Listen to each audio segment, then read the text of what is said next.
In October of 1878, a heavy silence settled on the porch of Calla Garston's cabin, broken only by the rhythmic strike of a boot heel against wood. Virgil Holgate stood at the edge of the peace step, one hand resting on the post, the other adjusting the brim of his hat as he surveyed the small corral where three horses stood in the late morning light. He did not look at Calla when he spoke. Men like Holgate never looked directly at the things they intended to take. They looked past them as if the object of their ambition had already been removed and they were simply admiring the empty space left behind. Calla stood by the door with her hands still damp from washing the breakfast dishes, and she watched Holgate's boot rise and fall against the planks with the patience of a woman who had learned that the most dangerous sounds in the valley were the quiet ones. The loud men, the drunks, and the brawlers, they announced themselves and burned out quickly. But the quiet men, the ones who measured their words like grain portions in January, those were the ones who could dismantle a life without ever raising their voice.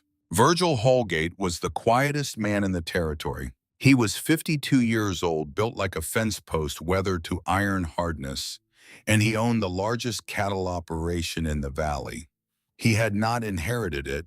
He had built it with his own hands over 20 years of relentless calculation buying land, when others panicked selling stock, when others hoarded and leveraging every legal mechanism available to consolidate his position. Calla did not make the mistake of thinking him stupid. Stupid men did not control the stage line contracts, the water rights, and the debts of 4 families within a single valley. Holgate was brilliant in the way that a trap is brilliant. Every part served a function, and the function was always the same. He told her about the new ordinance from the Territorial Council without any inflection that might be mistaken for sympathy.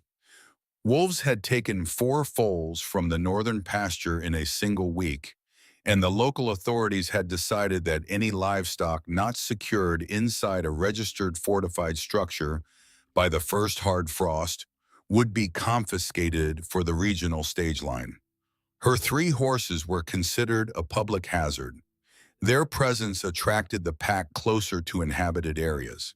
She had 21 days to build a standard timber stable with a double-walled perimeter. Calla did the arithmetic while he spoke because arithmetic was the language her father had taught her, and it never lied. 2,000 board feet of cured pine, 400 pounds of iron hardware, a crew of 6 men working 14-hour shifts. She had none of it. She had a shovel, a pickaxe, and $47 hidden inside a coffee tin behind the stove. The $47 would buy her approximately 1/10 of the lumber she needed, assuming the sawmill would even extend credit to a widow with no cosigner. Holgate knew all of this. That was the point. Before he turned to leave, he paused, and his voice shifted into something that sounded almost gentle. The way a man's voice sounds when he is offering you a lifeboat, while his other hand is drilling a hole in your ship. He said that Elwood would have wanted her to sell the land long ago. He offered $200 for everything. The land, the cabin, the horses. She could start fresh in Bozeman. There were rooms for rent. There was seamstress work. A woman of her skills would find her footing. $200. Calla turned the number over in her mind the way she might examine a stone pulled from the creek, checking its weight, its color, whether it would hold up as a building material or crumble in the first frost. $200 was less than half of what the land was worth by any honest assessment, and they both knew it. But Holgate was not making an honest offer. He was establishing a price for her surrender, and the price was designed to feel generous enough that she would hate herself for refusing it. She said nothing. Holgate waited the precise amount of time that a man expects compliance, and when it did not come, he adjusted his hat again and walked down the steps toward his horse. As he mounted, he looked at the flat, rocky ground around the cabin, and told her she had better start packing her trunk before the frost came. He did not see a building site, he saw a foreclosed future. Calla watched him ride away until the dust settled behind his horse, and then she walked around the back of the cabin to the place where she had noticed something 3 months earlier, without understanding what it meant. 3 wooden survey stakes painted red driven into the ground along the eastern edge of her property. They ran in a straight line toward the southern pass. She had seen them in July and assumed they were boundary markers for the county road. But standing here now with Holgate's ultimatum still ringing in the silence, she understood what they actually were. They were route markers for the new stage line. Her land sat on the only path through the valley that did not require crossing the high pass. Any coach route serving the southern territories would have to come through here, and whoever controlled this parcel controlled the relay station, the water access, and the toll rights for every wagon heading south. Holgate did not care about wolves. He did not care about public safety. He cared about the fact that Calla Garston, a 31-year-old widow with no political connections and no money, was sitting on the most strategically valuable piece of ground in the territory, and she did not even know it. Now she knew it. And the knowing changed everything because it transformed the problem from an impossible engineering challenge into something far more dangerous. A fight for land against a man who had never lost one. That night, Calla sat on the edge of her bed in the cabin that Elwood had built 3 years before he died and held his pocket watch in both hands. It was the only thing she had kept after they brought his body back from the sawmill road, broken from a fall that should not have killed a man that young, but did because the horse spooked at a rattlesnake, and the trail was narrow and the rocks at the bottom were not. She pressed the watch against her sternum and felt its silence. It had stopped the day he died, and she had never wound it again, because some things are not meant to keep running after their purpose is gone. She spoke to the darkness of the room, not in prayer and not in madness, but in the particular habit of loneliness that develops when a person has no one left to talk to at the end of the day. She said she did not know whether she was holding on to this land because she loved it or because she was afraid that letting go of it meant letting go of the last thread connecting her to a man who was never coming back. The words hung in the air with no one to catch them, and the honesty of them frightened her more than Holgate had. Then she opened the drawer of the small table beside the bed and took out the notebook. It was bound in cracked leather, the color of dried blood, and it had belonged to her father, Wallace Garston, a Cornish copper miner who had spent 30 years underground before the black lung took his breath in increments so small that he barely noticed until there was none left. Wallace had filled the notebook with drawings and calculations from the deep mines of Cornwall, diagrams of arched ceilings and ventilation shafts, notes on soil density, and water tables in the particular way that limestone behaves under compression. He had given it to her on his last good day when his voice was a whisper, but his mind was still sharp enough to press the book into her hands and say that everything he knew was inside it, and that she should trust the ground because it would never betray her. Calla turned to a page near the back where Wallace had sketched a rough diagram of something he called the underground breath trap. Beside the drawing in his shaking hand, he had written a single instruction that she had read 100 times but never fully understood until this moment. Never build against gravity. Let gravity build for you. She closed the notebook and looked at the floor of her cabin with new eyes. Elwood had built the structure on a slight rise of compacted clay and limestone, thinking only of drainage. He had seen the earth as a surface to be conquered. Calla, the daughter of a man who had spent his life inside the planet, saw it as a volume to be used. The next morning, she rode Ridley into town and tied him to the post outside Cordelia Ashford's general store.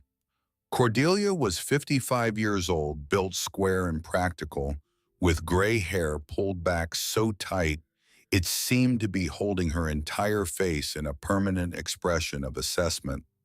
She was the only woman in the valley who owned her own business, a fact that had cost her 2 friendships and 1 church invitation, but had earned her something more durable, which was the knowledge that she could feed herself without asking anyone's permission.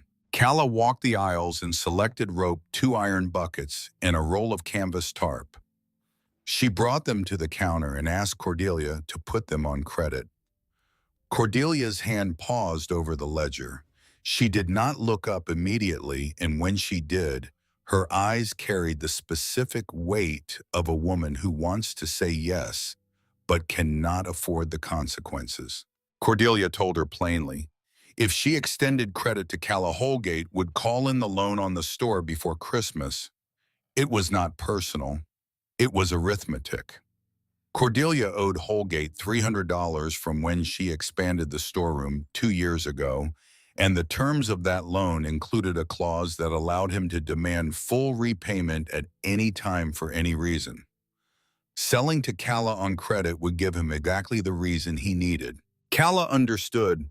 She did not argue or appeal to friendship or shared womanhood or any of the sentimental currencies that people sometimes try to spend in moments of desperation.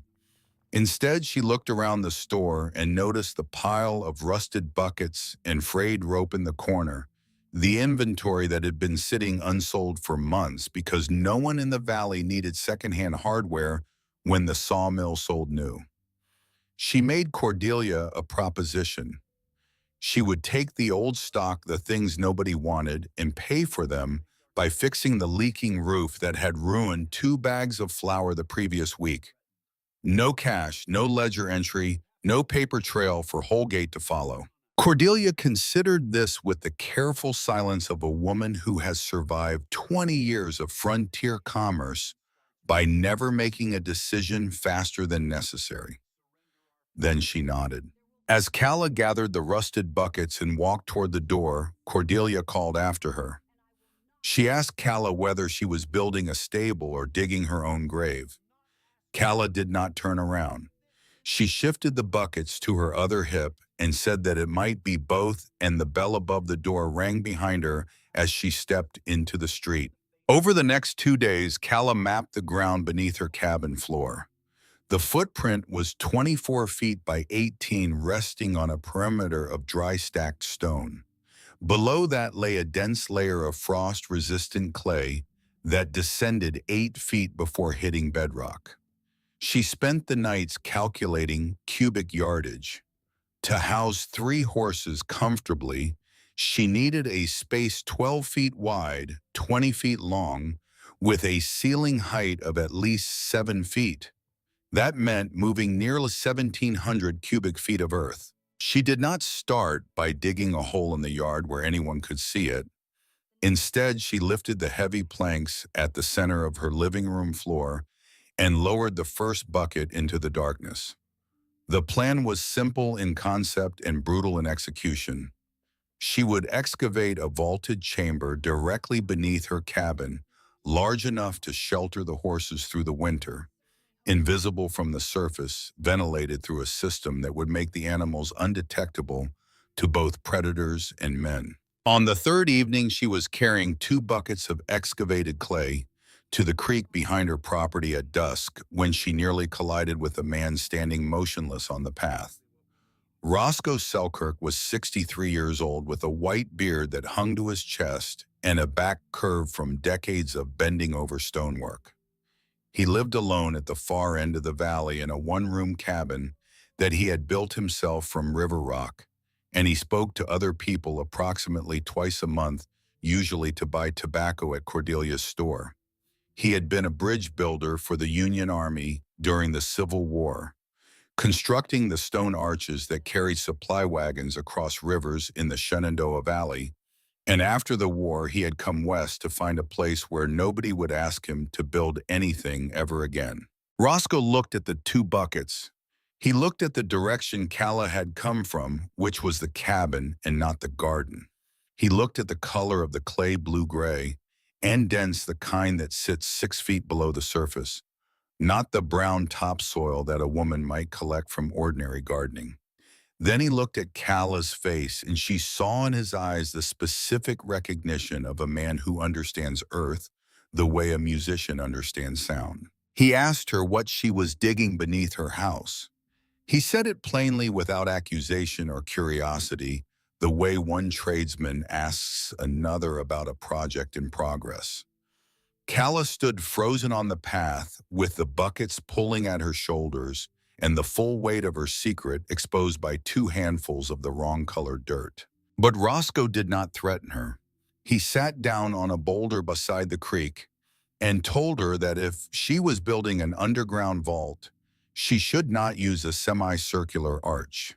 An egg-shaped arch distributed load more efficiently under asymmetric pressure, which was what she would face when the weight of snow accumulated unevenly on the cabin above.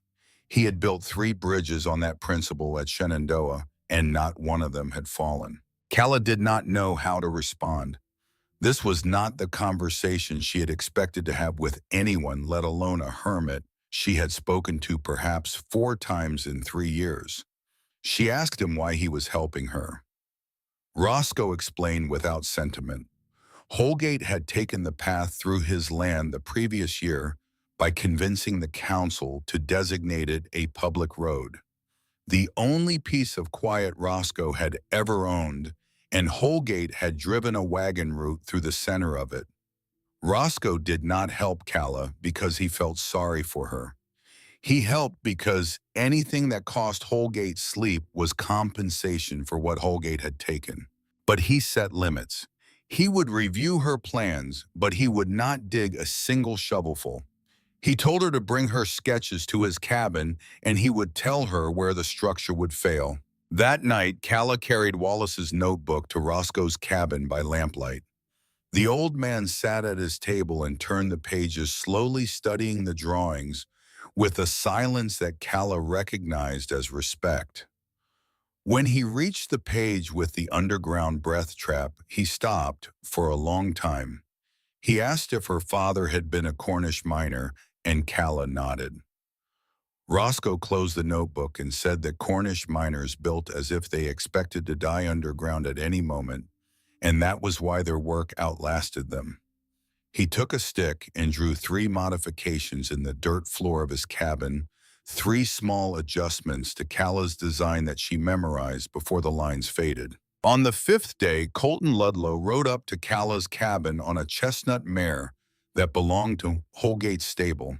He was 27 years old, thin as a whip, with eyes that moved faster than his body, scanning surfaces and angles with the automatic vigilance of a man who had once worked in a place where the ceiling could kill you without warning. Before becoming Holgate's ranch foreman, Colton had spent 2 years in the copper mines at Butte, Montana.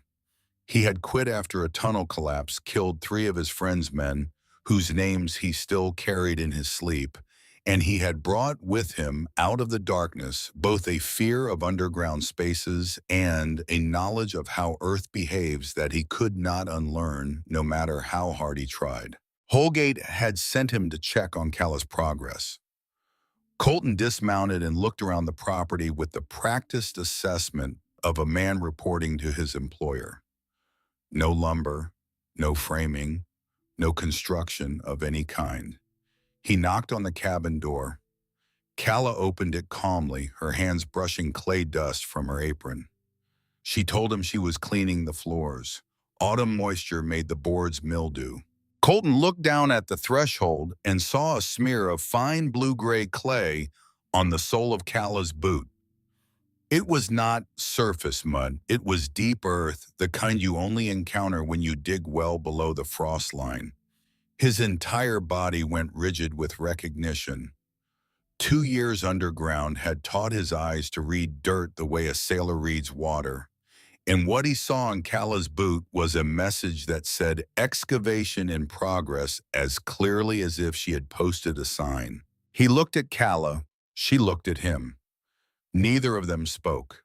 Then Colton turned, walked to his horse mounted, and rode away without a word.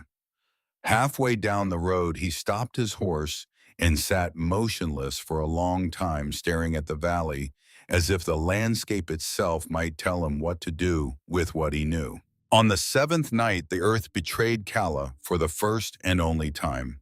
She was working in the chamber below the cabin floor, widening the eastern wall by lamplight, when a section of clay that she had undercut too aggressively gave way. Half a ton of dense wet earth collapsed inward and buried her to the waist. The lamp went out. The darkness was absolute. She spent 2 hours digging herself free with her bare hands, working by touch, alone in a space that smelled like the inside of a grave.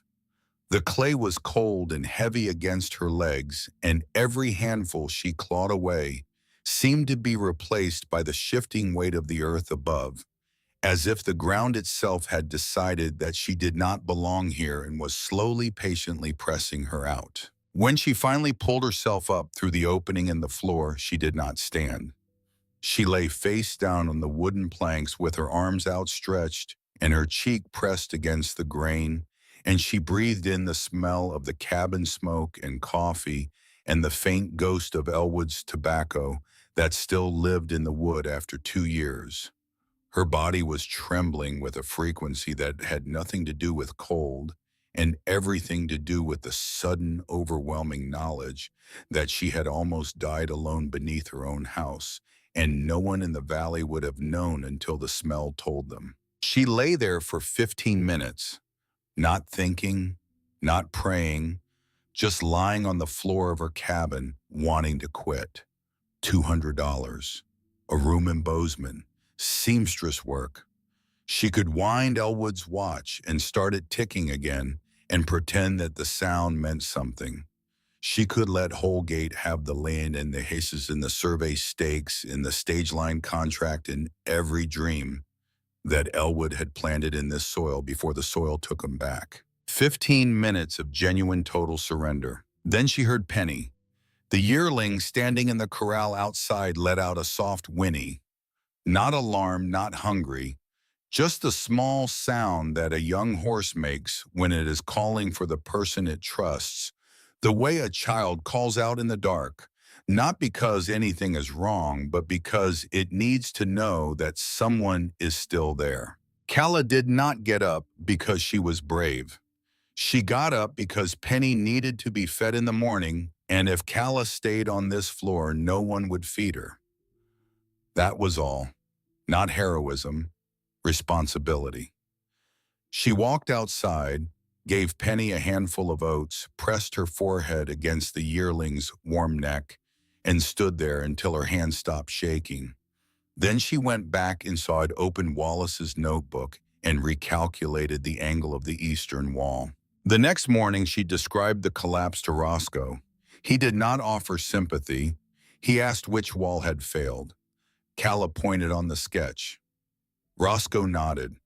It was the exact spot where he had told her to add reinforcement, the spot she had skipped, because she did not have enough stone. He said that stone was never wasted and never surplus.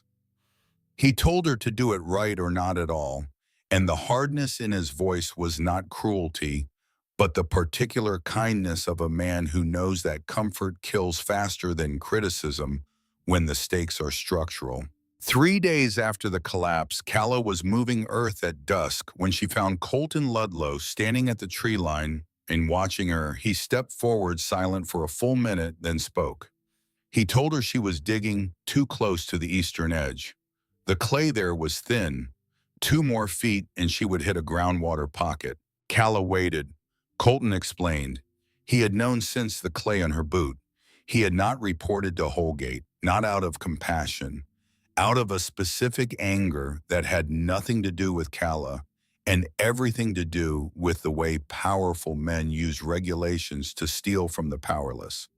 In Butte, the mine owners had used safety codes to shut down independent shafts and consolidate extraction rights. Same tool, same hand, different dirt. He reached into his jacket and produced a folded piece of paper. A survey map from Holgate's office marked with the proposed stage line route, the relay station location, and the names of the landholders whose properties would need to be acquired. Calla's parcel was circled in red ink. Next to it in Holgate's handwriting were two words, by winter. Colton handed her the map and set his terms. He would not help dig. He would not come again. If Calla was caught, he would deny everything. He told her he was not brave. He was just tired of standing on the wrong side. Then he walked into the trees and was gone. Calla stood alone with the map in her hand and the weight of two secrets instead of one. Her own secret was a hole in the ground. Colton's secret was a betrayal that could cost him his livelihood, his reputation, and possibly his safety if Holgate discovered the source of the leak. She folded the map and placed it inside Wallace's notebook between the page on ventilation shafts and the page on arch geometry, where it fit as if it had always belonged there. On the morning of October 22nd, Alton Rigsby arrived at Calla's cabin with two other men to conduct a pre-winter livestock inventory. Alton was 58 years old, the valley blacksmith, a man whose word carried weight on the town council because he had never used it carelessly. He had been Elwood Garston's closest friend, had shod Ridley's hooves when the buckskin was still a colt, and had stood at Calla's side during the burial with a face made of granite and grief. Alton dismounted and looked at the empty corral. His eyes swept the horizon, searching for horses or the skeleton of a stable rising against the sky. He saw nothing but the cabin and the vast autumn colors of the scrubland. He asked where the horses were. Calla stood on her porch with a cup of coffee and answered with a calm that cost her more than Alton would ever know. She said they were no longer a concern for the council. Alton frowned and kicked the dirt with the specific frustration of a man caught between what he believes and what he knows. He told her that hiding horses in the woods would not work. The wolves would find them before nightfall, and the law would find her by morning. He warned her that Holgate planned to claim the land if she could not prove the means to secure her livestock. Then Alton lowered his voice so that only Calla could hear, and the words that came were not the words of a council member, but the words of a man who had once held her husband's hand while the life went out of it. He said that Elwood had been his friend, that he had watched Ridley grow from a colt with crooked legs into the strongest horse in the valley, that he did not want this land to belong to Holgate, but he had sworn before the council that the law applied to everyone, and if he broke that oath for friendship, then he was nothing. Calla looked at Alton and said the only thing worth saying. She told him the horses were where the wolves could not reach them. Alton did not believe her. He assumed she had sold them or driven them into the high canyons in an act of grief-stricken madness.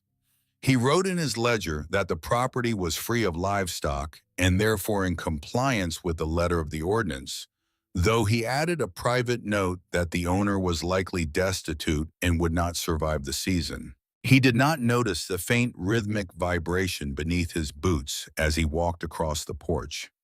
He did not notice that the smoke from the chimney carried a slightly different tone, threading the invisible molecules of three warm horses through the fire and into the sky. He rode away with pity in his chest, convinced that by January, the cabin would be empty and the widow would be nothing but a memory. Alton Rigsby was accustomed to being right. His common sense told him that a stable was the only way to save a horse in winter. He had no category for engineering that began below the grass. On the night of October 20th, 2 days before Alton arrived, Calla had led the horses underground. She did not drag them. She lured them with oats, moving slowly through the cold air, her breath forming small clouds that drifted ahead of her like scouts. The spiral ramp she had carved began at a thicket of scrub brush 30 yards behind the cabin and descended at a grade gentle enough to keep a horse from panicking, lined with 6 inches of packed sand and pine needles to muffle the sound of hooves. Ridley went first because he trusted her the most. Abigail followed his lead as she always did, Penny came last, tentative and curious, pausing every few steps to sniff the walls of earth that rose around her. When the yearling stepped onto the floor of the vaulted chamber, the temperature stabilized immediately. The horses did not whinny. They seemed to sense the safety of the heavy earth surrounding them, the way animals sense a den, something deeper than thought, a recognition carried in the bones. The stable was 7 degrees warmer than the surface within an hour. Calla climbed the stairs and pulled the rope system that raised the floor planks back into position. The wooden sections settled into their frame with a soft final sound like a book closing. She stood in her living room and looked down at a floor that appeared exactly as it always had. No stable, no fence, no sign of the three animals that were the center of her life. She sat in her chair beside the fireplace and listened. From below came a sound she had never heard in this cabin before. The muffled, rhythmic grinding of a horse chewing hay, transmitted through 8 feet of clay and stone and wood, arriving at her ears not as noise but as presence. It was the sound of a system working, the sound of life hidden inside the machinery of the earth. For the first time in 2 years, the cabin did not feel empty. There was something breathing beneath her. The cabin itself was breathing. For 7 days, Calla Garston lived above a secret that breathed. She developed a routine with the precision of a woman who understood that survival was not a single act of courage, but a sequence of small, unglamorous decisions repeated without failure. Twice a day, she lifted a narrow panel near the kitchen wall, just wide enough to lower her head and shoulders through, and check the horses by lamplight. She had built a wooden chute along the chamber wall through which she could slide hay and grain into the feeding trough without fully opening the floor. Every second day, she descended the stone stairs to shovel manure into a pit she had dug at the far end of the vault, packing it with lime and dry earth to suppress the smell. She marked each day on the cabin wall with a piece of charcoal, counting forward toward the frost deadline and backward from the dwindling supply of oats. What surprised her was not the difficulty of the work, but the strange emotional architecture that the secret built inside her. She had not expected to feel powerful. She had expected exhaustion, anxiety, the constant grinding weight of deception. And those things were there lodged in her body like splinters. But underneath them, in a place she had not accessed since Elwood's death, something else was growing. Control. For the first time in 2 years, she possessed something that no one could take because no one knew it existed. The horses were hers in a way that property deeds and brand registrations could never achieve. They existed outside the ledger, outside the law, outside the vocabulary of men who believed that ownership meant visibility. This feeling unsettled her as much as it sustained her. Late at night, listening to the soft percussion of hooves shifting on sand beneath the floor, she wondered whether the pleasure she took in concealment was something she should examine more carefully. Holgate kept secrets to take what belonged to others. She kept secrets to protect what was hers. The distinction felt real when she said it to herself, but she noticed that the mechanism was identical. Silence wielded as a weapon, information withheld as leverage. She filed the thought away without resolving it because the luxury of moral clarity was something she could not afford until the horses were safe and the frost had passed. On the 9th day after the horses went underground, Virgil Holgate walked into Cordelia Ashford's general store with the unhurried gait of a man visiting property he already owned. He removed his hat, set it on the counter, and told Cordelia that she would stop selling to Calla Garston. Everything. Salt, flour, rope, nails, candles. He did not raise his voice. He did not need to. The $300 loan sat between them on the counter as visibly as if he had laid the promissory note beside his hat. Cordelia stood behind her counter with her hands flat on the wood and said nothing for a long time. She was not a woman who filled silences with words she had not chosen.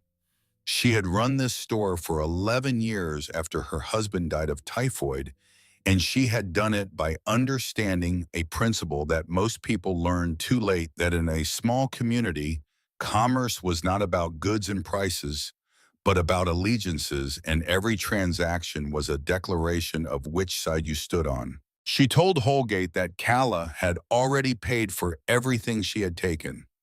Labor for goods, no credit, no ledger entry. There was nothing to cut off. Holgate leaned forward slightly. He said this was not about debt. This was about which side Cordelia chose to stand on when winter came. He let the sentence sit in the air between them until its meaning condensed into something solid and cold, and then he picked up his hat and walked out. That evening, after the store was closed and the lamps were dark, Cordelia Ashford carried a small burlap sack to the base of the cottonwood tree behind her building. She set it against the roots where the shadows were deepest and walked back inside without looking over her shoulder.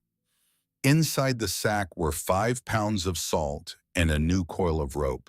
Calla found them the next morning on her way to the creek. She did not know who had left them. She stood in the gray light of early November holding a bag of salt and a coil of rope, and she understood that in this valley, kindness had to travel in disguise to survive. 12 days after the horses disappeared, Holgate summoned Colton Ludlow to the office at the back of the ranch house. The room smelled of leather and lamp oil and the particular staleness of a space where a man spent too many hours making calculations that affected other people's lives. Holgate sat behind his desk with a ledger open in front of him, though he was not looking at the numbers. He was looking at Colton. He asked what Colton had seen at Calla's cabin. Colton answered with technical precision: no lumber deliveries, no stable framing, no construction activity of any kind. Holgate asked where the horses were. Colton said she had probably sold them or they had died in the timber. Holgate studied Colton's face with the focused attention of a man who made his living by reading livestock and had transferred that skill without adjustment to reading people. He said he wanted Colton to go back. This time he wanted Colton to go inside the cabin. Look around, check the floors, the walls, the storage areas, make sure nothing was being hidden. Colton felt the walls of the office contract around him. Going back to Calla's property as an external observer was one thing. Crossing her threshold with instructions to search was another. If he entered that cabin, he would be standing on top of the vault. He would feel the warmth in the floorboards. He might hear the horses, and he would have to look at Holgate afterward and lie with the fluency of a man who had noticed nothing, or he would have to tell the truth and watch everything he had done. The map, the warning about the eastern wall, the silence he had maintained for 2 weeks collapse into consequences he could not outrun. He rode to Calla's cabin on a Tuesday afternoon, the wind coming from the north and the temperature dropping in a way that tasted like the front edge of something serious. Calla opened the door and saw his face and understood immediately. She stepped aside and let him in. The cabin was small and clean, a modest fire in the hearth, a table with 2 chairs, a shelf of books and canning jars. The floor was swept and even the planks fitted tight with no visible irregularity that would suggest anything beneath them other than dirt and stone. Calla had moved the iron ring access point to a position beneath the heavy kitchen table and covered it with a square of cured deerskin that matched the surrounding wood closely enough to pass casual inspection.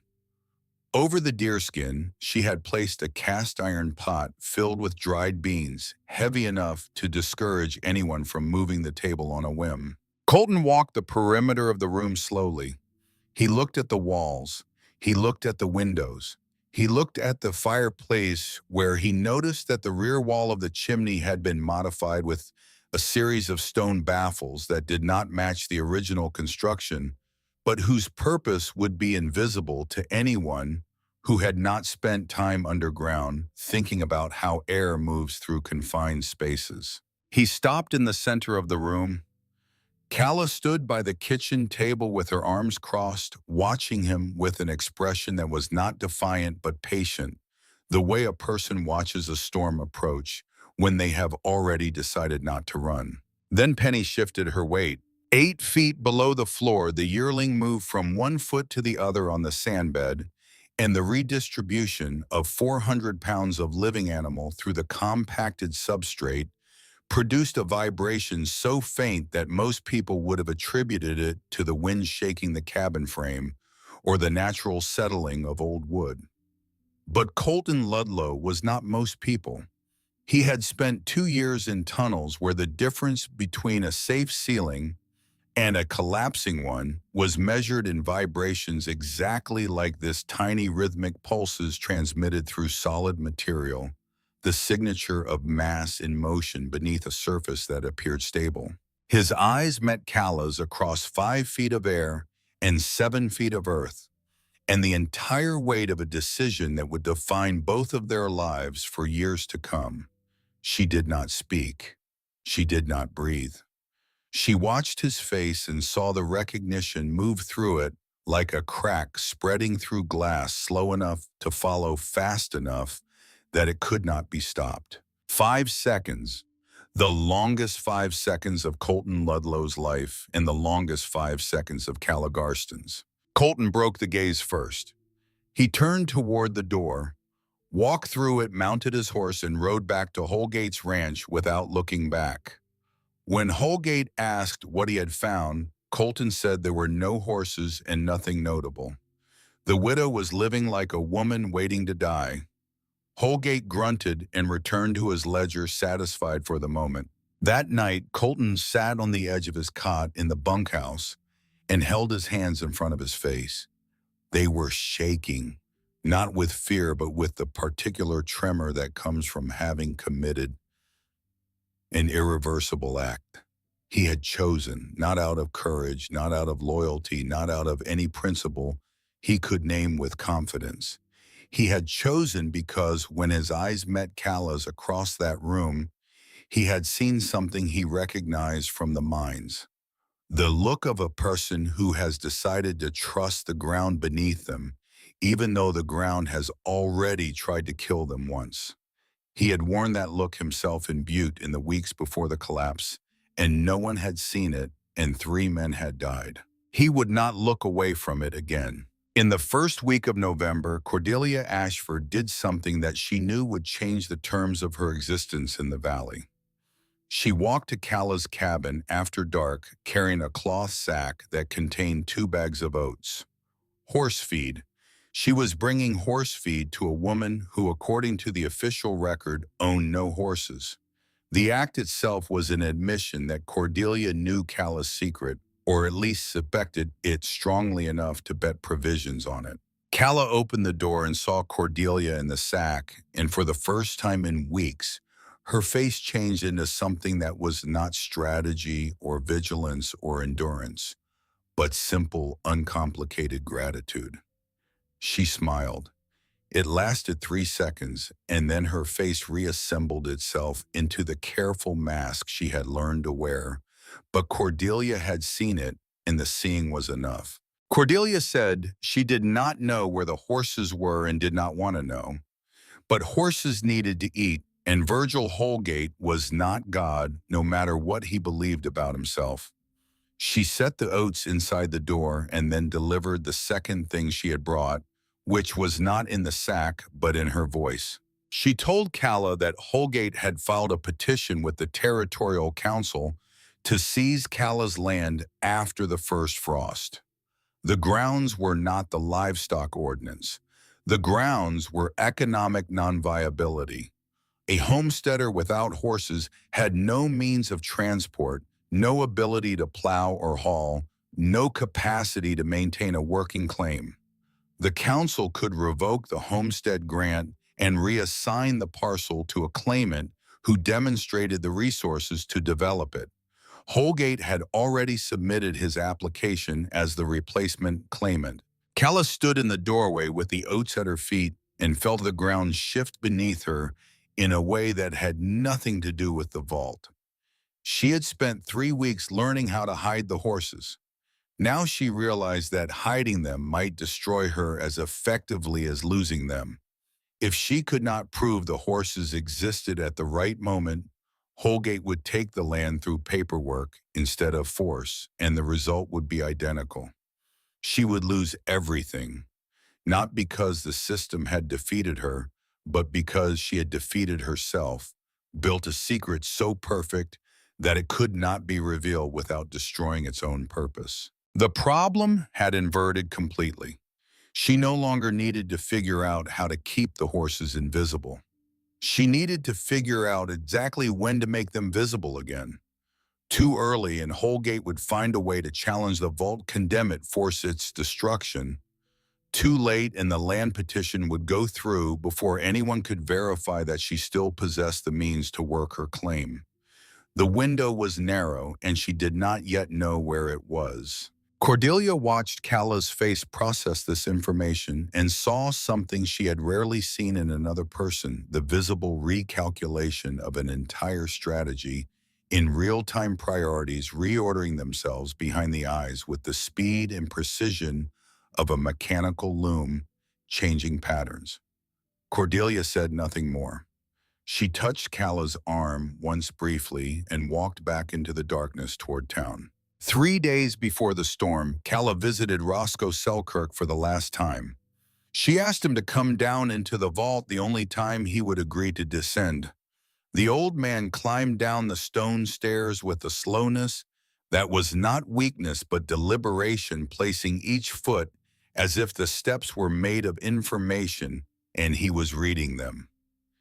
He stood in the center of the vaulted chamber and turned slowly, taking in the space with the systematic attention of a craftsman conducting an inspection.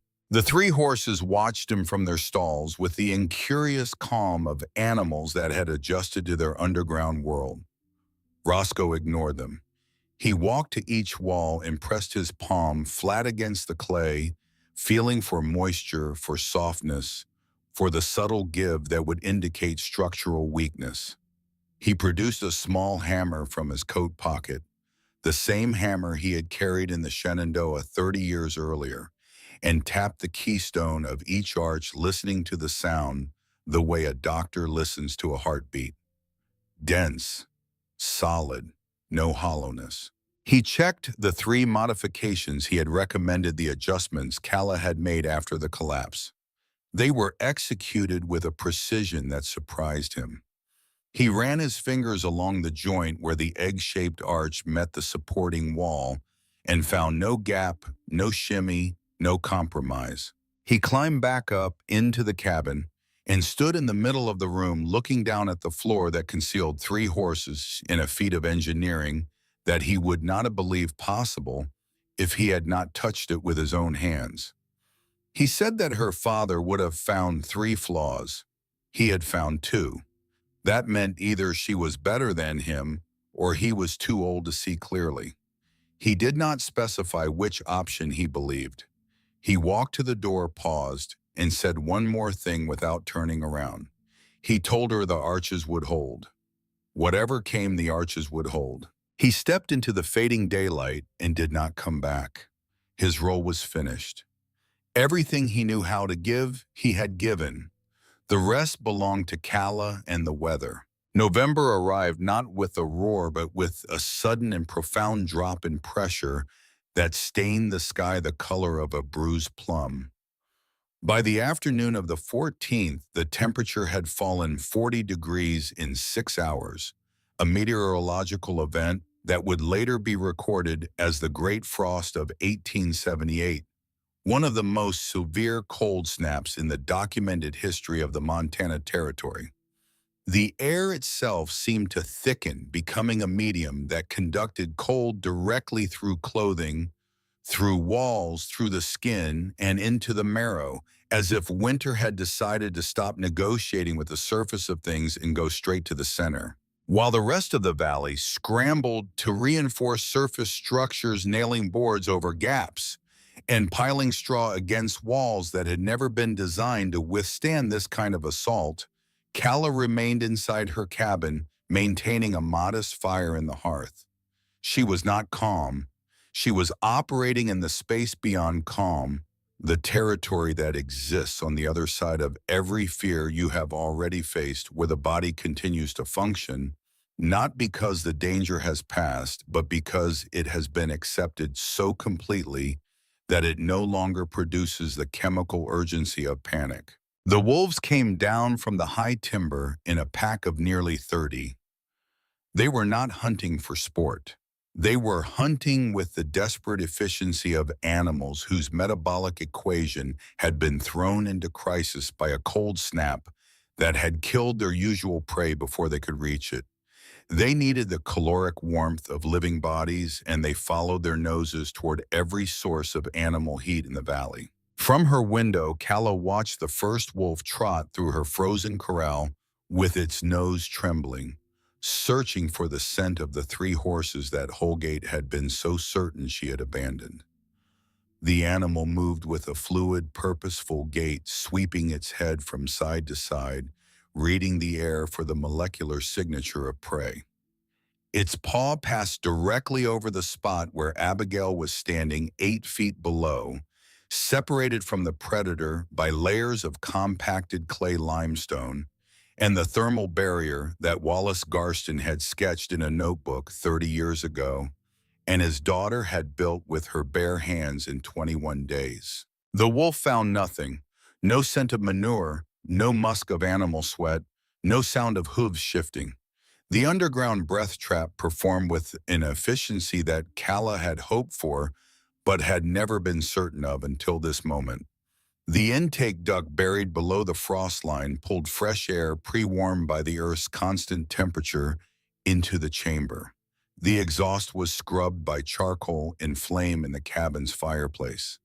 The horses were breathing, but their breath was being laundered through 50 feet of stone and clay and fire before it reached the outside air.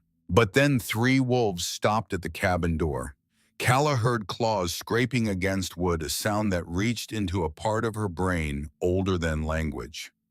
Below her, Ridley heard it too, or felt the vibration of predator weight on the porch above, and the big buckskin began to shift nervously, his hooves striking the clay wall with a hollow thump that transmitted upward through the substrate.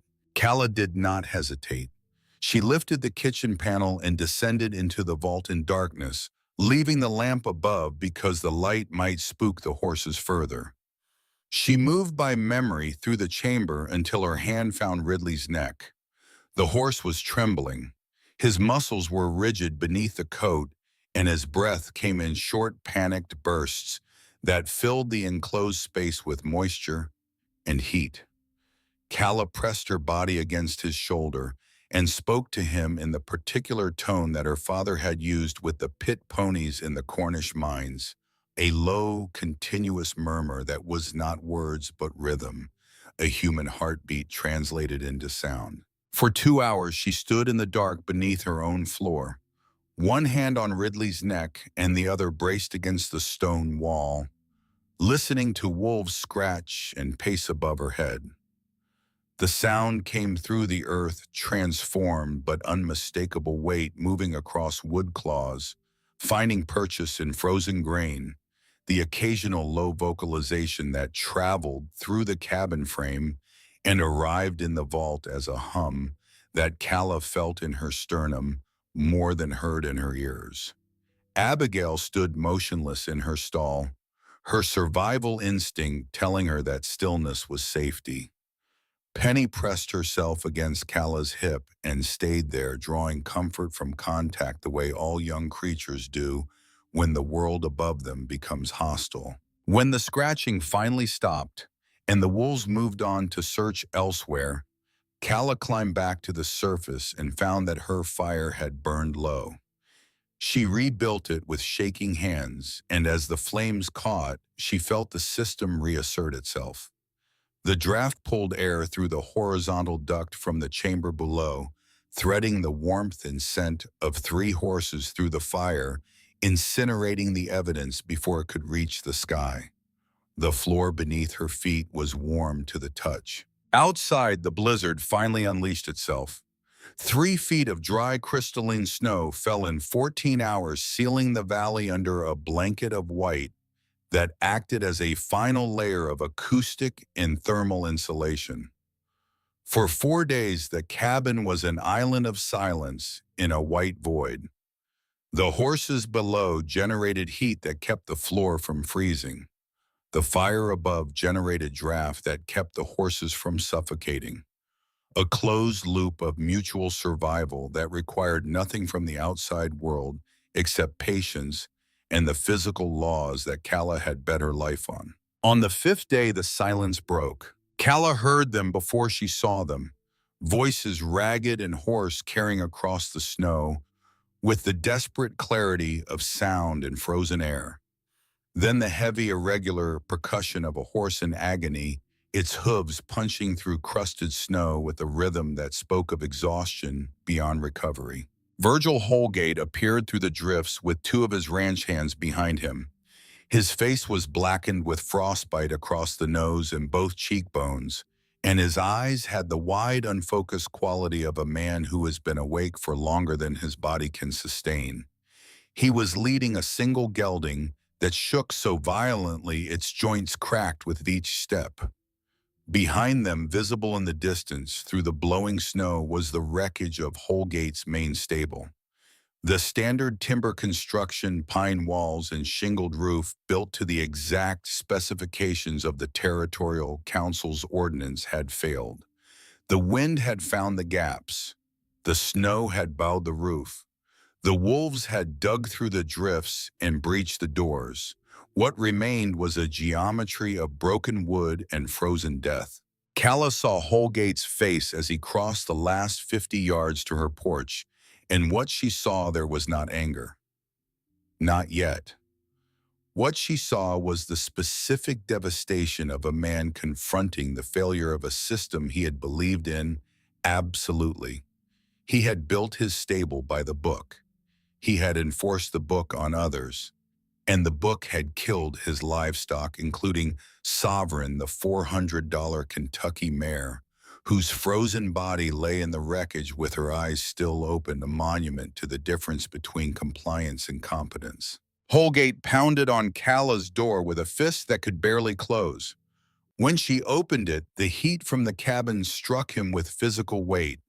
He pushed past her into the room, his eyes wild, scanning for the source of warmth. He expected to see a roaring furnace, a mountain of coal, some massive apparatus that would explain how this small cabin remained warm while everything else in the valley froze. He saw a modest fire and a woman who did not look like she was dying. He demanded to know how, why the cabin was so warm, why the air smelled not just of wood smoke, but of something deeper, something alive. He could feel a rhythmic vibration in the floorboards, a soft, muffled percussion that occurred every few seconds.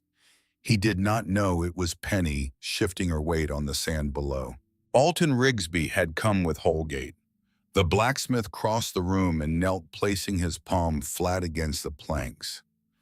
His hand remained there for 10 seconds. When he looked up, his face had transformed into an expression that Kala would remember for the rest of her life. It was not shock. It was not confusion. It was the expression of a man encountering evidence that the world is larger than his categories for understanding it. Alton whispered that the floor was breathing. His voice cracked on the second word, broken by the cold, and by something else, something that had no name in the vocabulary of practical men who built things from iron and wood and believed that the visible world was the whole world. Holgate moved to the fireplace and for the first time noticed that the stone baffles at the rear of the chimney had no function he could explain. He turned to Calla with a voice gone low and dangerous, fueled by the loss of his own livestock and the humiliation of standing in a warm cabin while his ranch froze. He asked where the horses were. He said she had not sold them. Nobody could have moved horses in that first storm. If they were dead in the woods, the wolves would be howling at her door instead of circling the valley. But there was not a single track out there except hers. Calla did not move from her position beside the kitchen table. She waited until the wind shook the rafters, a reminder of the killing cold outside, and then she spoke in a voice that carried no triumph, no satisfaction, no vindication. She said the requirement had been a structure capable of protecting livestock from the elements and from predators. She said they had looked for a stable because they believed that safety was something you built upward. She knew that safety was something you entered. She walked to the center of the room and reached for the iron ring that lay flush with the planks hidden beneath the deer skin and the pot of beans that she moved aside with one hand. Alton rose from his kneeling position. Holgate stepped back from the fireplace. Neither of them knew what was about to happen. Neither of them had a frame of reference for what a woman could build with a shovel and a dead man's notebook and 21 days of work that no one had bothered to watch. Calla wrapped her fingers around the iron ring and pulled. The pulley system groaned as the 6-foot section of floor rose on its leather hinges, and what came up from below was not a sound, but a presence. Warm air heavy with moisture and the complex scent of living animals poured into the cabin like water released from a dam. It carried the smell of hay and horse sweat and clean sand and the particular musk of large bodies generating heat in an enclosed space. It was the smell of survival in its most elemental form, the proof that something was alive in a place where every law of the visible world said nothing could be. Holgate and Alton stepped backward at the same moment, driven by an identical reflex that had nothing to do with fear and everything to do with the violation of expectation. They had walked into this cabin believing they understood its dimensions. 4 walls, a floor, a ceiling, a chimney, the ordinary geometry of a frontier home. And now a hole had opened in the center of that geometry, and from the hole came warmth and breath and the soft gleam of animal eyes reflecting firelight from below. Calla stood beside the open hatch with one hand still on the iron ring and waited. She did not explain. She did not invite them to look. She simply stood there and let the evidence speak in the only language that mattered to men who made their living from the physical world, a language of what you could see and touch and smell. Alton Rigsby went down first. He descended the stone stairs with the deliberate footwork of a man who tests every surface before committing his weight, a habit from 30 years of working with hot metal and heavy tools. When he reached the bottom, he stood in the center of the vaulted chamber and turned slowly, taking in the space with the systematic attention of a craftsman conducting an inspection. 3 horses looked back at him. Ridley the buckskin stood nearest the stairs with his ears forward and his dark eyes calm. Abigail the bay mare occupied the middle stall, her coat smooth and dry, her breathing even. Penny the yearling was pressed against the far wall, watching the stranger with the wary curiosity of a young animal that had learned to be cautious but not afraid. They were healthy, unmistakably, undeniably healthy. Their coats had the dull shine of animals that had been warm and fed and sheltered. There was no ice in their manes, no ribs showing beneath the skin, no trembling in their legs. They looked better than any horse Alton had seen in the valley since the frost began. They looked better than the gelding Holgate had dragged through 3 miles of snow to reach this cabin. Alton moved to the nearest wall and ran his fingers along the clay surface. It had been fire-hardened to a smooth finish that felt almost like ceramic under his touch. He traced the line where the wall met the ceiling and found the curve of the arch, the egg-shaped profile that distributed weight along a continuous line rather than concentrating it at a single point. He did not know the engineering term for what he was looking at, but he knew stone and iron and the way that materials behaved under load. And what his hands told him was that this structure was not merely adequate, it was exceptional. He produced the small hammer he always carried and tapped the keystone of the nearest arch. The sound that came back was dense and clean, the acoustic signature of stone under the compression locked in place by the very forces that should have destroyed it. He tapped the second arch and heard the same sound. He tapped the third. Three perfect notes, each one confirming what his hands had already told him. Alton turned and looked up at Holgate, who was standing at the edge of the opening above, with the firelight behind him, staring down at the horses he had planned to confiscate. The blacksmith's voice came out low and rough, scraped by the cold and by an emotion he had not expected to feel in a hole in the ground. He said this was not a pit, this was a mine. She had built a mine for the living. He stayed in the chamber for 10 minutes. He examined the ventilation ducts, ran his hands along the intake channels, pressed his ear against the stone where the horizontal exhaust connected to the chimney above. He checked the joints between the arch ceiling and the support walls with the same hammer, listening for hollowness or instability, and found none. At one point, he paused at a section of wall near the eastern corner where the stonework showed a subtle difference in technique, a refinement in the fitting that suggested a second pair of eyes had reviewed the original design. He did not know whose eyes they were. He only knew that the work there was slightly different from the rest and slightly better. When Alton climbed back into the cabin, his eyes were wet. He was not crying. Alton Rigsby had not cried since the day they buried Elwood Garston in the hard ground of the Valley Cemetery. What was happening to his eyes was something different. It was the involuntary response of a man who had spent 3 decades working with his hands and who had just encountered in the most unlikely place imaginable a piece of craftsmanship that exceeded anything he could have built himself. The wetness was not sentiment, it was recognition. The tribute that one maker pays to another when the work speaks louder than any word could. Holgate had not moved from the edge of the hatch. He stood there looking down into the warm amber light of the chamber with an expression that Calla watched carefully because she had learned over the past month that Virgil Holgate's face was most dangerous when it was most still. For 2 full minutes he said nothing.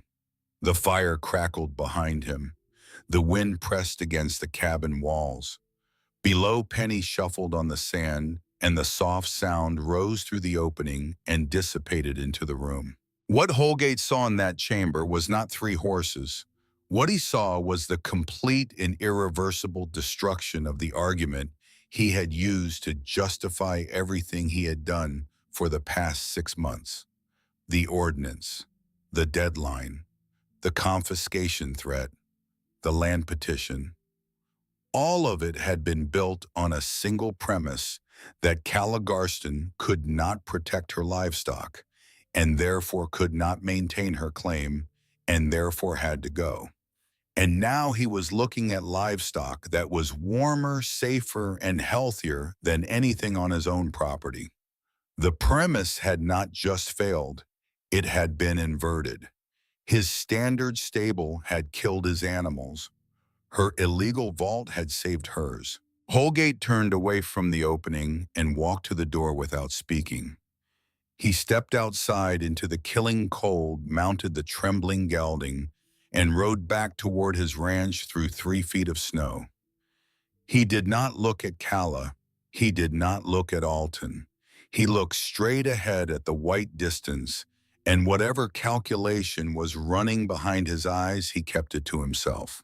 But Virgil Holgate was not a man who absorbed a defeat and recalibrated. He was a man who absorbed a defeat and counterattacked.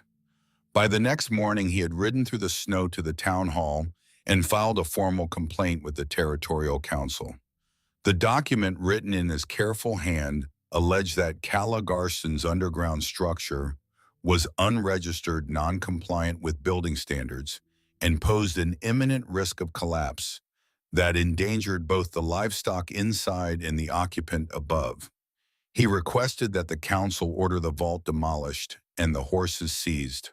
The hearing took place 3 days later in the schoolhouse that doubled as the council chamber, a single room with pine benches and a wood stove that could not keep pace with the draft coming through the walls. Every seat was occupied. The frost had leveled the valley in a way that nothing else could have, and every family present had lost something. Cattle, sheep, chickens, stored grain sections of roof. The shared experience of catastrophic loss had created an atmosphere that was not angry but raw, a community stripped of its usual pretenses and ready to listen with a directness that would not have been possible in easier times. Holgate presented his case standing at the front of the room with the controlled precision that had made him the most effective advocate in the territory for 20 years. He cited the building code, he cited the registration requirement, he cited the structural risk of an underground chamber constructed without professional oversight. He spoke for 12 minutes without raising his voice, and every sentence was crafted to sound reasonable, cautious, and concerned for public safety. Alton Rigsby sat in the second row and listened to all 12 minutes. When Holgate finished, Alton stood up. The room shifted. Alton was not a man who spoke at public meetings. He attended, he voted, he went home. His opinions were delivered one at a time in private at his forge to the men who came to have their tools repaired and stayed to ask his advice because they trusted the judgment of a man who never offered it unsolicited. Alton spoke slowly. He said he had been inside the vault. He described what he had found there not with adjectives but with specifications. The thickness of the walls, the radius of the arches, the density of the clay after fire hardening, the acoustic response of the keystones under hammer test.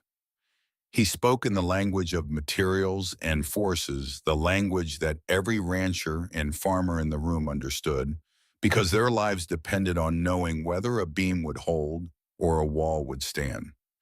He said that in 30 years of working with iron and stone, he had never inspected a more structurally sound shelter. He said it was safer than any stable in the valley.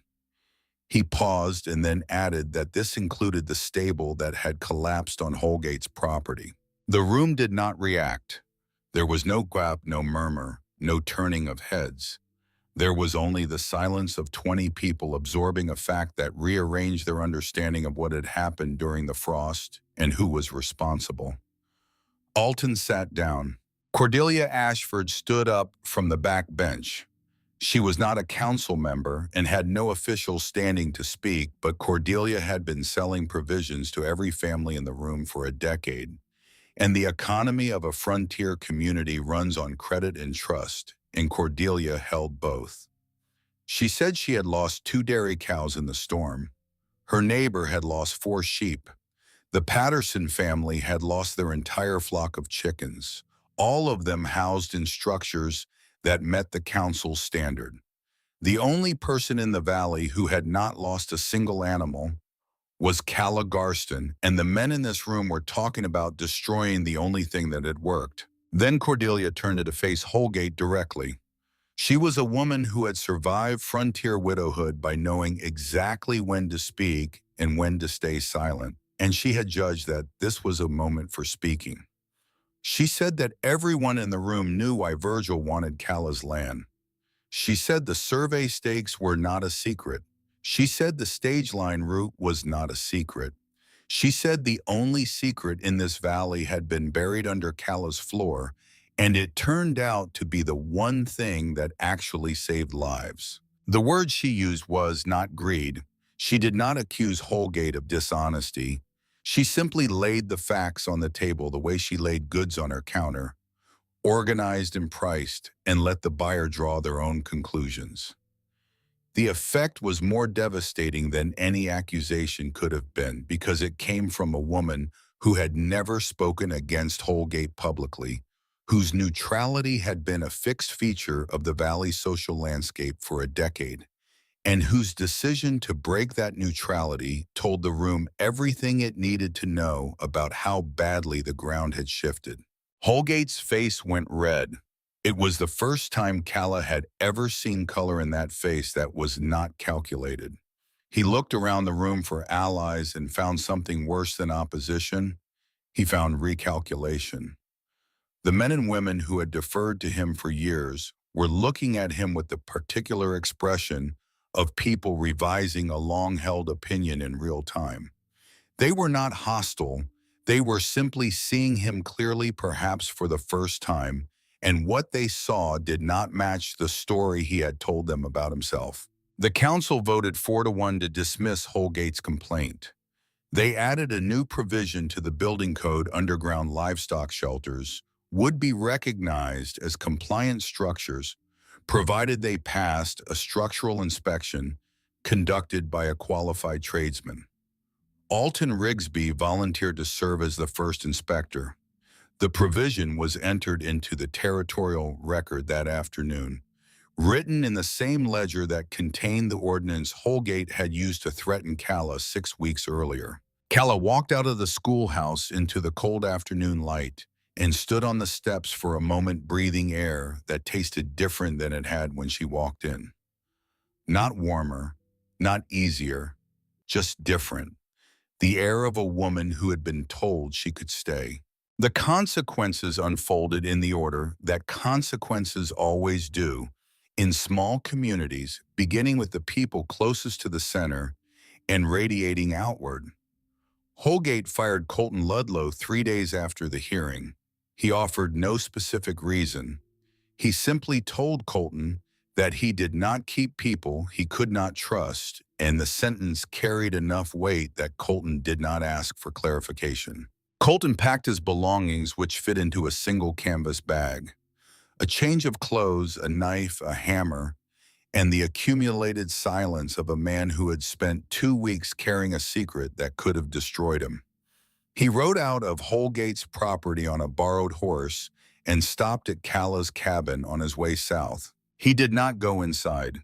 He dismounted at the edge of the yard and stood there with the reins in his hand and the bag over his shoulder, and Calla came out onto the porch and looked at him across 30 feet of frozen ground. They had spoken a total of perhaps 200 words to each other in their entire acquaintance, and yet in that moment they shared a knowledge that bound them more tightly than years of conversation could have. They both knew what was under the floor. They both knew what it had cost. Colton said she had done it. Calla said she could not have without his map. Colton shook his head. He said the map had only told her why the fight mattered. How to fight was something she had figured out by herself. He told her he was heading south, maybe back to mining, but this time on his own terms, his own claim, his own tunnel. Before he turned to go, he looked down at the ground beneath his boots and said something that Calla understood came from a place deeper than casual reflection.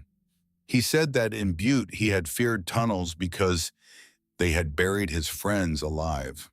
She had shown him that a tunnel could also keep something alive. He said the difference was not in the engineering. The difference was in the intention. He rode south without looking back, and Calla watched him until the road curved and the trees took him. She never saw Colton Ludlow again, but years later, when she heard that a small independent copper operation in southern Montana had become known for the safest tunnels in the territory, she allowed herself to wonder. Holgate made one final attempt. A week after the hearing, he rode to Calla's cabin and offered to buy the design of her underground shelter for $500 with exclusive rights to build replicas on other properties throughout the territory.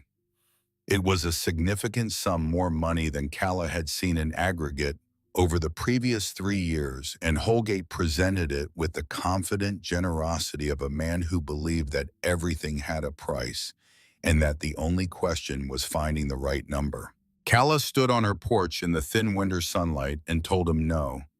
She said her father's knowledge was not for sale, it was for sharing.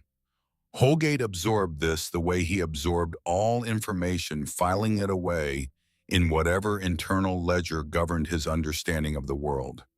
He nodded once, turned his horse, and rode down the path. But he stopped, 50 yards from the cabin, with the smoke from Calla's chimney drifting past him, carrying its invisible cargo. Holgate pulled his horse to a halt and spoke without turning around, loud enough for Calla to hear from the porch. He said that she had not built a stable. She had rebuilt the rules. Then he spurred his horse forward and rode south out of the valley and out of this story. It was not a compliment. It was the grudging acknowledgement of a man who understood that he had been beaten not by luck or sentiment, but by a superior reading of the same landscape he had spent 20 years trying to own. The snow began to melt in late February, and with it, the story of the vault spread through the valley. It traveled not as gossip or legend, but as practical information, the kind that frontier communities valued above all other forms of currency.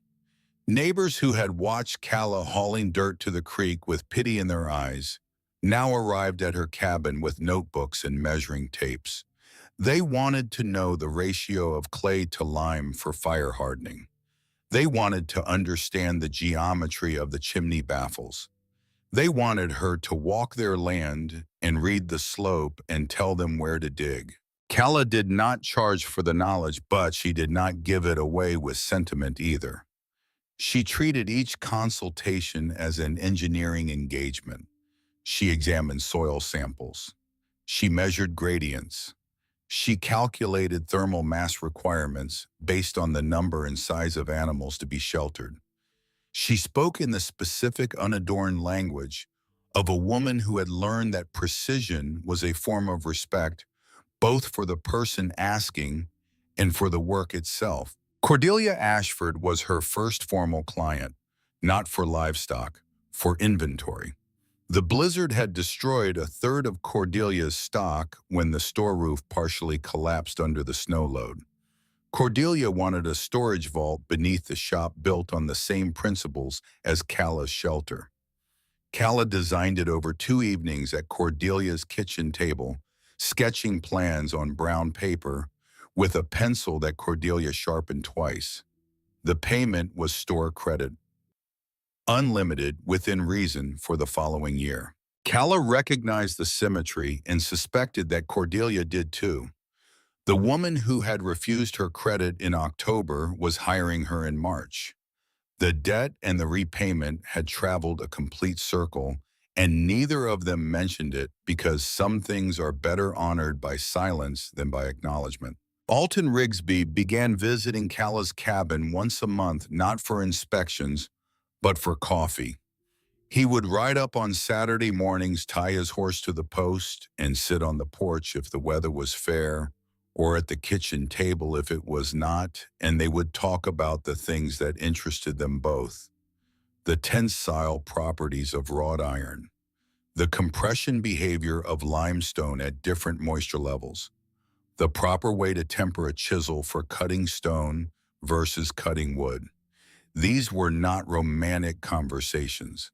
They were the conversations of two people who understood the world through their hands and who had discovered late in life that the rarest form of companionship was the kind that could sustain a 2-hour discussion about the crystalline structure of quartz without either party becoming bored. Alton taught Calla to work a forge.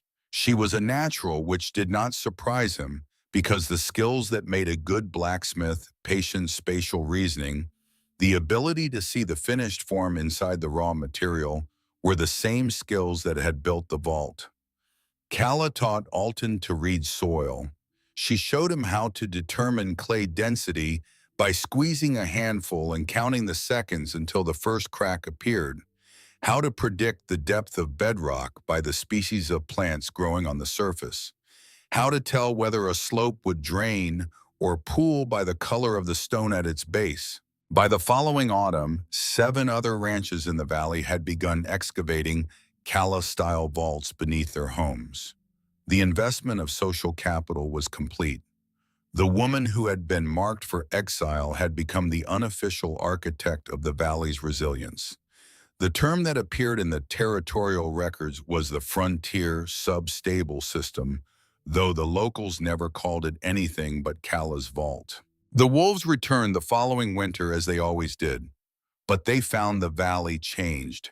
The scent of prey had vanished from the air, replaced by the neutral mineral smell of earth and stone. The predators lingered for 3 days, circling the settlement, testing the wind and finding nothing. They moved on to easier ground to the north, and for the first time in the memory of anyone living in the valley, not a single head of livestock was lost to wolves that winter. The silence was so complete that several families reported feeling uneasy about it, as if the absence of danger was itself a kind of danger, an unfamiliar quiet that the valley had not earned and might not deserve. But they adjusted. People always adjust to safety faster than they adjust to threat. By the third wolf-less winter, the quiet was simply the way things were, and the vaults beneath the houses were simply the way things were built. The years that followed belonged to a different kind of story, the slow and uncinematic kind that nonetheless contains the deepest satisfactions a life can offer. Cala expanded her system season by season, with connecting the horse vault to a root cellar and then to a spring-fed cooling chamber, creating an integrated thermal environment beneath her cabin that required no external fuel beyond the daily cooking fire. In summer, the underground spaces stayed cool enough to preserve meat for weeks. In winter, they stayed warm enough to keep seedlings alive until planting season. The cabin above and the chambers below became a single organism, each part sustaining the other, a closed system of habitation that owed more to the engineering traditions of Cornish copper mines than to anything the American frontier had yet produced.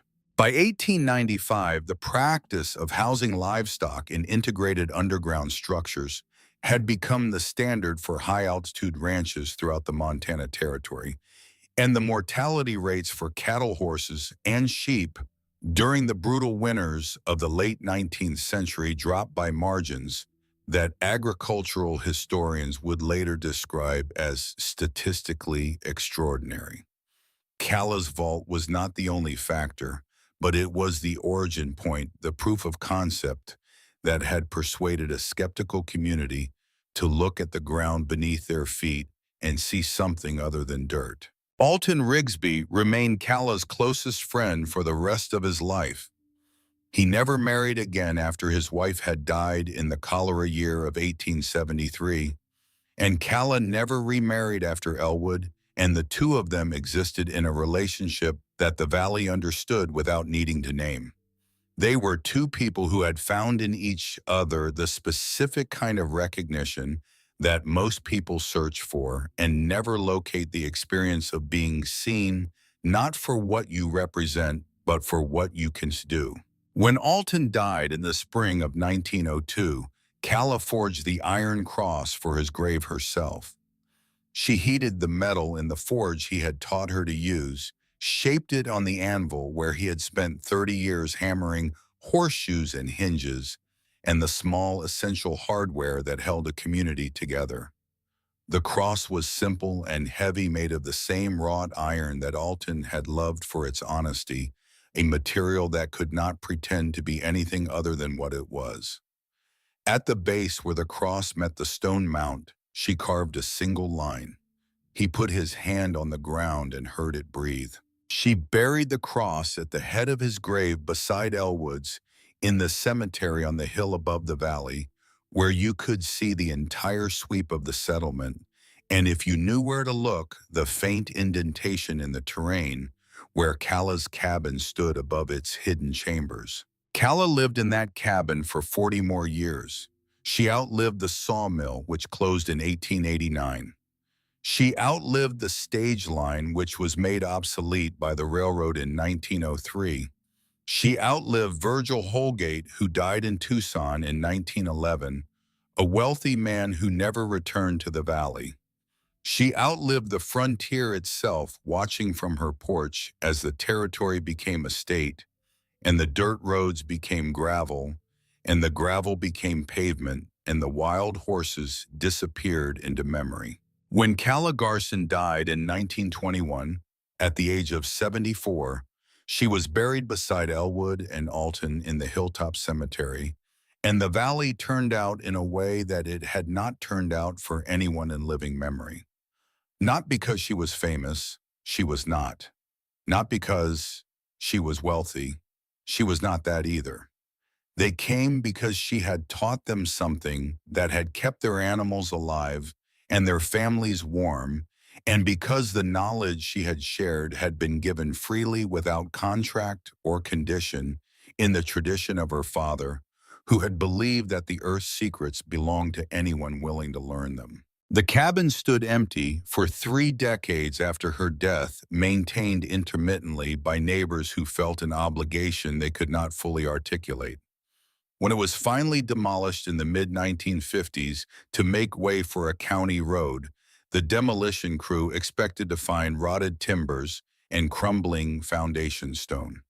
What they found instead was a vaulted stone chamber beneath the floorboards, perfectly preserved, with its arches still locked in compression and its ventilation duct clear of debris.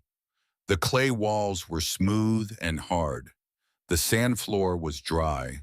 The air inside was cool and still and smelled faintly of limestone. The foreman, a man named Garrett, who had built roads across 3 states and demolished more structures than he could count, stood in the chamber for a long time with his hard hat in his hands. He told his crew to document everything before they filled it in. He said he had never seen stonework like this outside of a cathedral. One of his younger crew members asked who had built it, and Garrett said he did not know. But whoever it was understood something about the relationship between stone and gravity that most engineers spent their entire careers trying to learn. The site today is marked by a simple bronze plaque set into a concrete base beside the road. The plaque does not mention Calla's widowhood or her struggle against Virgil Holgate, or the 21 days she spent digging alone beneath her cabin floor. It does not mention the wolves or the frost, or the night she lay on the planks wanting to quit. It does not mention Penny's whinny, or Cordelia's bag of salt, or the 5 seconds of silence between Calla and Colton that saved everything. Instead, the plaque lists the dimensions of the vault: 12 feet by 27-foot clearance, egg arch profile with a 42-inch rise. It notes the calculated thermal efficiency of the airflow system: 98% scent elimination, 62-degree stable interior temperature during an external reading of 30 below zero. It records that the structure was built in 21 days by a single laborer using hand tools and locally sourced materials, with no metal fasteners in the load-bearing elements. The plaque frames her story not as a triumph of the heart, but as a victory of the mind. A reminder that on the frontier, the most powerful tool a human being possesses is the ability to look at a pile of dirt and see a fortress. The horses are gone. The wolves are only a memory. The woman who hid 3 animals beneath her living room floor and fooled every predator, every lawman, and every ambitious rancher in the valley is buried on the hill where the wind comes through clean and the grass grows thick over the graves of the people she loved. But the elegant logic of the hidden stable remains preserved not in stone, though the stone endured, but in the principle that gave it shape. That when the deadline is unjust and the resources are gone and every visible option has been closed, the answer is not to build higher. The answer is to go deeper, to look at the ground beneath your feet and see not an obstacle but an ally. To trust the earth, as Wallace Garston wrote in a notebook that smelled of copper dust and black lung, because the earth does not betray. Calla knew that. She proved it with a shovel, a pickaxe, and 21 days that nobody watched. And the vault she left behind, whether you measure it in stone or in the lives it sheltered, still stands.